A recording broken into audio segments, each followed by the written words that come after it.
सोचो, अगर एग्जाम में क्वेश्चन देखते ही आपको पता ही ना चले कि कौन सा फॉर्मूला अप्लाई करना है तो कितना बुरा होगा।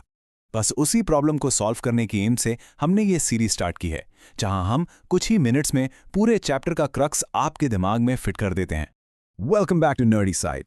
प्रोबेबिलिटी का वेटेज बोर्ड्स में काफी सॉलिड है, यू नो दैट, और आते भी मोस्टली एप्लीकेशन बेस्ड प्रॉब्लम्स हैं।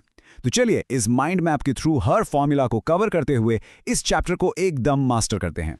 तो चलो स्टार्ट करते हैं सबसे फाउंडेशनल कॉन्सेप्ट से, रैंडम वेरिएबल और उसके मेजर्स। ये इस चैप्टर की नींव है। इसको अच्छे से समझ लिया ना तो आगे सब इजी लगेगा। और इस माइंड मैप की सबसे कूल बात पता है क्या है? इसने पूरे चैप्टर को एक सिंगल पेज पर फिट कर दिया है। हम अपनी रिवीजन जर्नी यहीं से रैंडम वेरिएबल से स्टार्ट कर रहे हैं। तो ये रैंडम वेरिएबल आखिर है क्या? सिंपल वर्ड्स में, बस एक ऐसा वेरिएबल जिसकी वैल्यू किसी रैंडम एक्सपेरिमेंट के आउटकम पर डिपेंड करती है। जैसे आप एक डाइस थ्रो करते हो तो जो नंबर आएगा that's a random variable. Simple. अब इसके दो इंपॉर्टेंट मेजर्स हैं। पहला है मीन, जिसको हम एक्सपेक्टेशन या ई ऑफ एक्स भी बोलते हैं। इसका फॉर्मूला है सिग्मा xi pi, यानी हर आउटकम को उसकी प्रोबेबिलिटी से मल्टीप्लाई करके ऐड कर दो। बेसिकली आपको एक एवरेज एक्सपेक्टेड आउटकम बताता है। फिर आता है वेरिएंस। इसका फॉर्मूला है ई of x square minus E of x का होल स्क्वायर। यह मेजर बताता है कि आपके आउटकम्स एवरेज से कितने स्प्रेड आउट या फैले हुए हैं। एक सिंगल इवेंट और उसके वेरिएबल्स को समझने के बाद अब आते हैं कंडीशनल प्रोबेबिलिटी पर। यहां से चीजें और इंटरेस्टिंग हो जाती हैं, क्योंकि अब हम इवेंट्स के बीच का कनेक्शन देखेंगे कि कैसे एक इवेंट का होना दूसरे पर इफेक्ट डालता है। तो इसका मतलब क्या है? बहुत सिंपल, किसी इवेंट ई के होने की प्रोबेबिलिटी जब हमें ऑलरेडी पता हो कि इवेंट एफ हो चुका है, इसमें गिवन दैट वाला पार्ट, अ कंडीशन, वो सबसे क्रूशियल है। इसका मेन फॉर्मूला है P of E given F equals P of E intersection F divided by P of F। याद रखना, डिनोमिनेटर यानी P of F 0 नहीं हो सकता। और एक सुपर इंपॉर्टेंट कॉन्सेप्ट है इंडिपेंडेंट इवेंट्स का। अगर E और F इंडिपेंडेंट हैं तो P of E intersection F सीधा P of E into P of F के बराबर होगा। ये formula as a test use होता है क्वेश्चंस में। और हाँ, P of E complement given F is just 1 minus P of E given F, एक छोटा सा शॉर्टकट। चलो अब आते हैं इस चैप्टर के दो सबसे इंपॉर्टेंट और FIVE स्टार टॉपिक्स पर, theorem of total probability and Bayes theorem. मैं बता रहा हूं, मैक्सिमम लॉन्ग क्वेश्चंस यहीं से बनते हैं। तो थ्योरम ऑफ टोटल प्रोबेबिलिटी कब यूज करना है? सिंपल, जब आपको किसी फाइनल इवेंट ए की प्रोबेबिलिटी निकालनी हो और उस इवेंट ए तक पहुंचने के मल्टीपल पाथ्स हो सकते हैं, जैसे E1, E2, E3। हम बस इन सभी पाथ से आने वाली प्रोबेबिलिटीज को ऐड कर देते हैं and you get the total probability of A. और बेस थ्योरम इसका ठीक उल्टा है। इसे हम रिवर्स प्रोबेबिलिटी निकालने के लिए यूज करते हैं। यहां आपको पता होता है कि फाइनल इवेंट ए हो चुका है और आपको यह पता लगाना है कि वो किस specific initial event, let's say E1 या E2 के थ्रू हुआ था। मतलब इफेक्ट पता है, कॉज की प्रोबेबिलिटी निकालनी है। That's the key. इसको अप्लाई करने का प्रोसेस बिल्कुल सिस्टमैटिक है।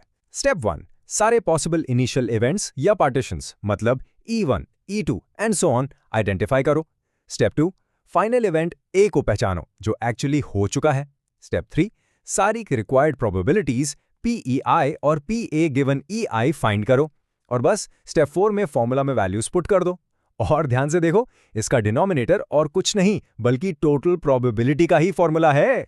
अभी तक हमने एक इवेंट के बाद दूसरे की बात की, बट व्हाट इफ हम एक ही एक्सपेरिमेंट को बार बार रिपीट करें?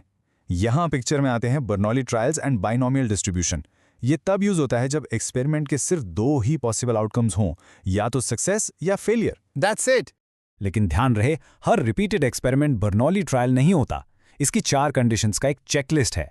Number of trials n finite होने चाहिए, हर ट्रायल इंडिपेंडेंट हो, सिर्फ 2 ही आउटकम्स हों, सक्सेस या फेलियर, और सबसे इंपॉर्टेंट, हर ट्रायल में सक्सेस की प्रोबेबिलिटी P कांस्टेंट रहनी चाहिए।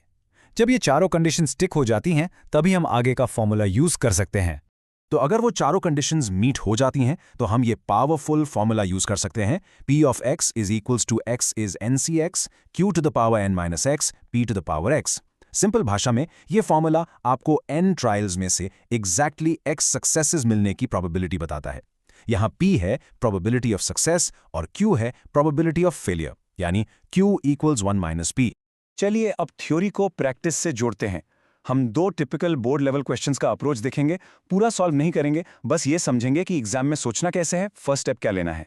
जैसे ही आप क्वेश्चन में इफ ही इज लेट जैसा फ्रेज पढ़ते हो, आपके दिमाग में क्लिक करना चाहिए कि एक फाइनल इवेंट हो चुका है। और जब पूछा है probability that he came by train, मतलब वो कॉज की प्रोबेबिलिटी निकालने को कह रहा है। ये एक टेक्स्ट बुक एग्जाम्पल है बेज थ्योरम का।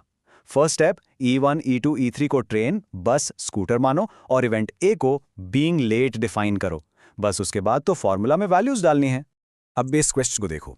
थ्रोन 4 टाइम्स, ये सुनते ही n = 4 क्लिक करना चाहिए। Getting a doublet is success, ये सुनते ही सक्सेस फेलियर वाला केस यानी बाइनोमियल डिस्ट्रीब्यूशन स्ट्राइक करना चाहिए।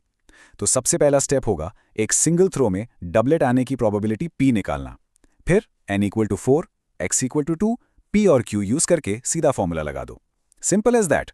अब आते हैं उस सेक्शन पर जहां सब कुछ आने के बाद भी मार्क्स कट हो जाते हैं। चलो एक रैपिड फायर करते हैं कॉमन मिस्टेक्स पर, ताकि आप ये गलतियां एग्जाम में ना रिपीट करो। रेडी? सबसे बड़ी गलती P of E given F और P of E intersection F में कंफ्यूज हो जाना। भाई ये दोनों बिल्कुल अलग चीजें हैं। दूसरी, बिना बर्नौली की 4 कंडीशंस चेक किए जल्दबाजी में बाइनोमियल का फॉर्मूला लगा देना। थर्ड, बेस थ्योरम में कैलकुलेशन मिस्टेक्स, स्पेशली डिनोमिनेटर को ऐड करते वक्त। और हाँ, एग्जाम प्रेशर में सिंपल प्लस माइनस की सिली मिस्टेक्स तो यूनिवर्सल है, इन सबसे बचना है। तो आपकी फाइनल एग्जाम स्ट्रैटेजी क्या होनी चाहिए?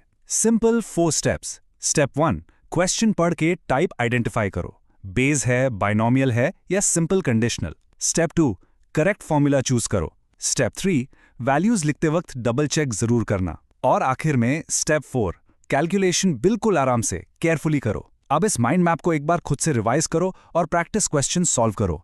याद रखना, मैथ सिर्फ देखने से नहीं, प्रैक्टिस से मास्टर होती है। All the best.